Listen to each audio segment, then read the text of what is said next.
Tidak banyak-banyak. Pertama, tadi hampir semua provider sependapat atau sepaham bahwa sebetulnya kalaupun ada sisa dianggap seperti barang, tidak juga ada keuntungan yang diperoleh oleh para provider. Itu semuanya hampir mengatakan seperti itu. Saya bisa menerima asumsi itu atau anggapan itu, penjelasan itu, tapi kan ada kerugian dari pelanggan.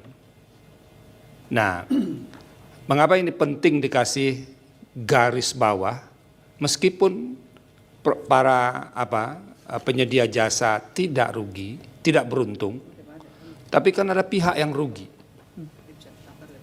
Nah, ini kami dalam konteks Mahkamah Konstitusi ini kan tugasnya melindungi hak konstitusional warga negara. Dan oleh karena itu, tolong kami dibantu penjelasan oleh para penyedia jasa, kira-kira para penyedia itu tidak untung memang kalau itu benar, tapi bagaimana agar mereka tidak rugi? Nah itu kan harus dicarikan jalan keluarnya. Mereka berpikir dari sisi mereka, sudahlah tanpa memikirkan kesulitan yang ada di penyedia jasa, ini mereka tidak boleh rugi.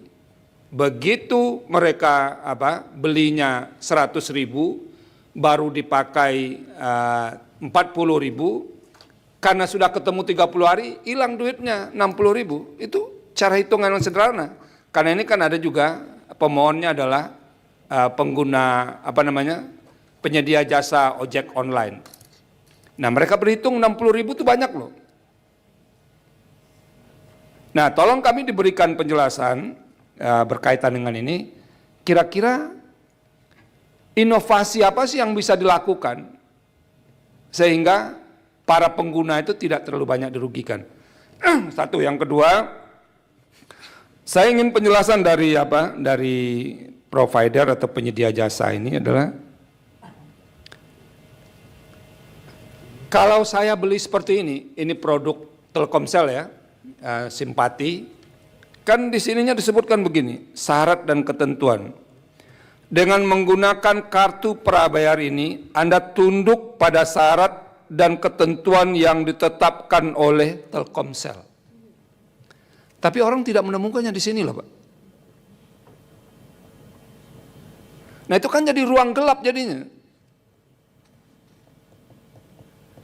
Kan tidak mungkin semua orang berkemampuan untuk mengakses apa syarat dan ketentuan.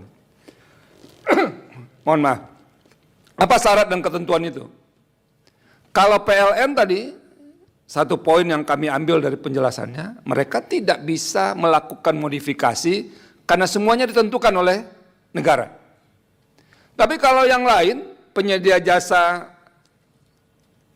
ini, itu kan bisa dengan modifikasi. Ada batas atas, ada batas bawah.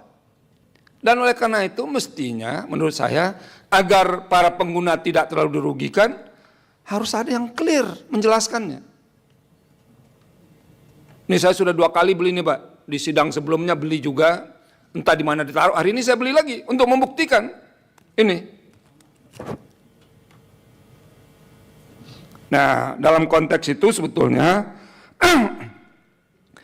kami tolong diberikan gambaran kira-kira dari alternatif-alternatif yang tersedia itu mana yang paling kecil menimbulkan kerugian bagi pelanggan. Nah yang terakhir, kalau petitum mereka ini dikabulkan, ini seperti yang ditanyakan Pak Arsul, apa sih implikasinya terhadap para penyedia jasa ini? Karena mereka ingin, ya kalau ada lebihnya dong, dilanjutkan. Ada di Excel ya, kalau Anda memperpanjang otomatis, itu lanjut.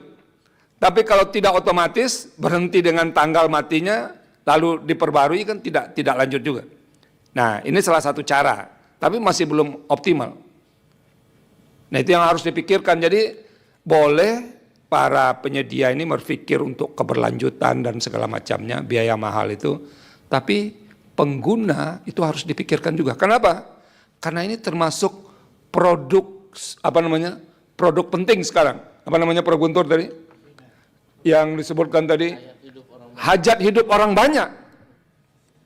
Jadi hajat hidup orang banyak itu sebetulnya menjadi pengikat saudara-saudara untuk tidak leluasa menentukan segala hal. Itu yang harus dipikirkan. Makasih Pak Ketua. Ya, terakhir Prof. Eni silakan. Baik, terima kasih. Terima kasih kepada semua pemberi keterangan. Ini supaya seimbang saja ya, kepada pemerintah pernah saya tanyakan. Berkenaan dengan yang istilahnya kuota hangus yang tidak terpakai itu saya tanyakan kepada pemerintah di mana sesungguhnya akumulasi uangnya itu. Begitu juga supaya seimbang saya tanyakan juga kepada provider. Ya, ini kalau sudah dibayarkan begitu kemudian tidak terpakai itu kan sudah keluar nih uang. Itu akumulasinya kemana? Apakah di masing-masing provider, apakah kemudian dia ada hangus begitu saja? Atau di mana dia teralokasinya? Ini mohon dapat dijelaskan. Jadi di mana uang itu teralokasikan? Kenapa? Ini perlu saya tanyakan. Ya, saya tidak menafikan bahwa terkait dengan pembangunan telekomunikasi ini memang membutuhkan investasi yang besar, padat modal. Yang tadi sudah jelaskan, apakah sesungguhnya investasi yang besar padat modal itu juga kemudian memiliki satu desain bisnis yang berkaitan dengan yang sekarang ini dibahas ini, ya dipersoalkan ini. Ya, artinya ini bagian dari proses bisnis juga sebetulnya begitu, yang dikalkulasikan lewat model istilahnya kuota hangus itu. Itu mohon nanti bisa dijelaskan soal itu. Kemudian yang berikutnya, ini saya tangkap juga dari keterangannya dari Telkomsel khususnya, bahwa memang kemudian yang kuota yang kemudian dinyatakan istilahnya hangus tadi memang tidak memungkinkan katanya untuk disimpan, dialihkan atau dikumpulkan. Tetapi saya mendengarkan tadi dari Yang Mulia Pak Arsul mengatakan ada ini produk yang modelnya akumulasi begitu loh. Nah ini gimana kemudian kok bisa muncul seperti ini? Apakah ini memang sesuatu yang kelihatannya kontradiktif atau kemudian memang sebuah desain baru yang kelihatannya mungkin tadi tahunnya masih baru itu? Apa karena mungkin ada isu perkara ini kemudian muncul produk itu atau memang produk itu memang didesain untuk akumulasi seperti itu?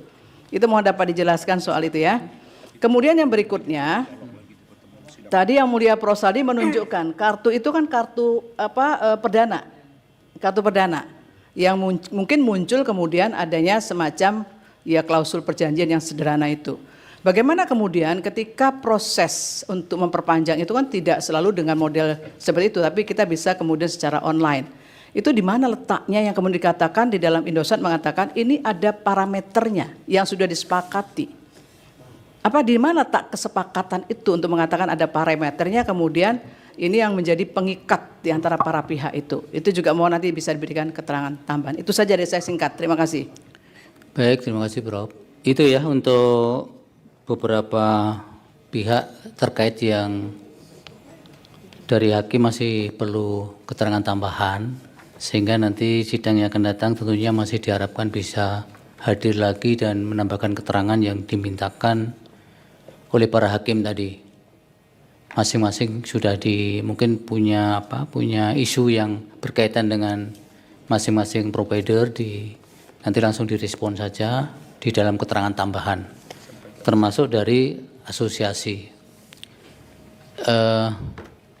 Saya juga minta tambahan sedikit yang tadi tertinggal dari para hakim yang lain. Dan termasuk Bu Staf Ahli ya, dari Komdigi.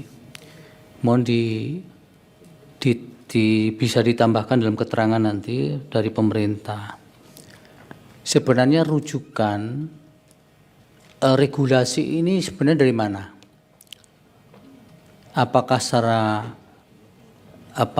sektoral, artinya secara domestik itu negara masing-masing bisa mengatur soal regulasi ini bahwa ini praktek yang dilakukan bukan jual beli barang, bukan termasuk dalam klaster buku 2 KUH Perdata, tapi ini adalah jual beli hak akses dan kemudian premnya adalah kontraktual, perjanjian, kontrak. Ini benchmarknya dari mana? apakah kita pernah meratifikasi perjanjian internasional, kalau itu sifatnya internasional, atau kalau domestik, siapa yang menentukan ini, Bu? Saya tadi buka-buka undang-undang telekomunikasi, ini memang peraturan pemerintah bisa mengatur tarif. Tapi kalau kemudian dikaitkan dengan bahwa sistem yang berlaku adalah ini hak akses, kemudian preminya adalah kontraktual, tidak membeli lepas, yang dibeli juga bukan barang, sehingga tidak bisa kemudian merefer buku 2 KUH Perdata. Ini rezim dari mana diperoleh ini? Tolong nanti kalau ini ada rujukannya, benchmark internasional, sampaikan Pak. Atau mungkin tadi sudah ada tapi belum, tidak sempat disampaikan, jadi bacakan. Supaya kita tidak membeli kucing dalam karung istilahnya kan, supaya ini memang clear. Bahwa ini tidak hanya berlaku di Indonesia misalnya kan. Oleh karena itu kami dari Majelis Hakim beri kesempatan untuk hadir semuanya di hari sidang yang akan datang. Hari Senin tanggal 4 Mei 2026. Pukul 10.30 waktu Indonesia Barat.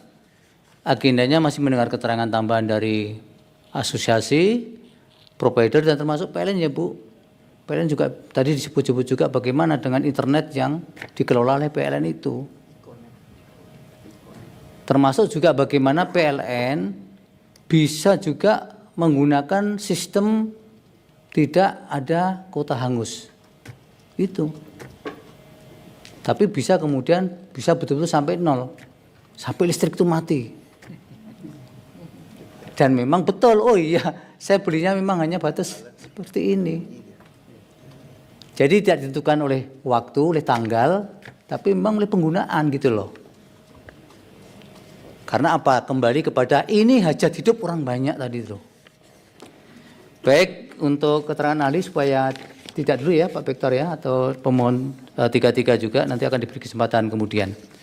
Terima kasih untuk sidang hari ini dan kami mohon keterangan tambahan yang lengkap disampaikan pada persidangan yang akan datang sebagaimana yang waktunya kami sebutkan tadi. Sekali lagi terima kasih untuk sidang hari ini dan untuk semuanya, baik pemohon, termohon, pihak terkait dan yang lain yang tidak saya sebutkan satu persatu. Sidang selesai dan ditutup. Hadirin dimohon berdiri. Yang Mulia Majelis Hakim Konstitusi meninggalkan ruang persidangan.